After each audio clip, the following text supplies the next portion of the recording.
Assalomu alaykum. Kanalimizga xush kelibsiz. Siz bilan eng so'nggi sport yangiliklarini yetkazib beruvchi FIFA 90+ kanali.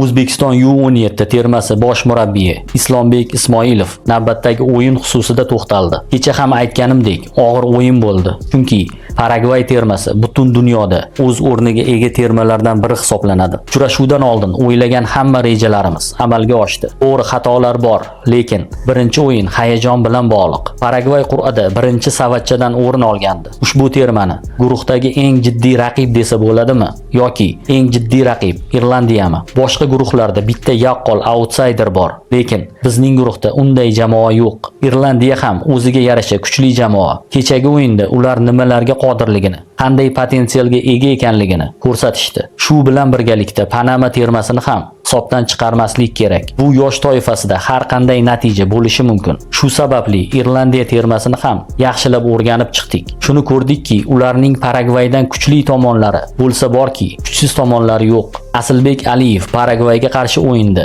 zaxiradan maydonga tushdi. U 90 daqiqalik o'yinga tayyor emasmi? Bu oldindan o'ylangan reja.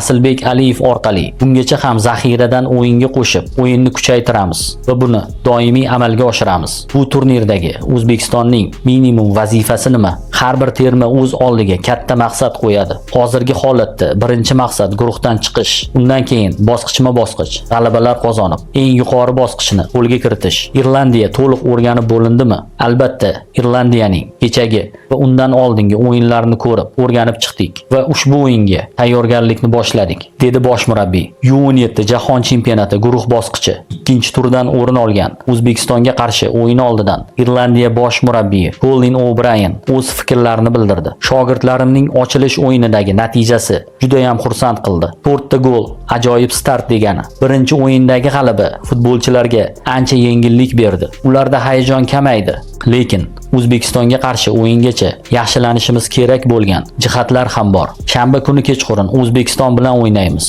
Ular Paragvayni mag'lub etishgan. Demak, bu biz uchun navbatdagi sinov bo'ladi, dedi bosh murabbiy. Guruh bosqichi ikkinchi turdan o'rin olgan Irlandiya hamda O'zbekiston o'rtasidagi uchrashuv 8-noyabr kuni soat 20:45 da start oladi. Terma jamoamizga ushbu o'yinda ham omad va g'alaba tilab qolamiz.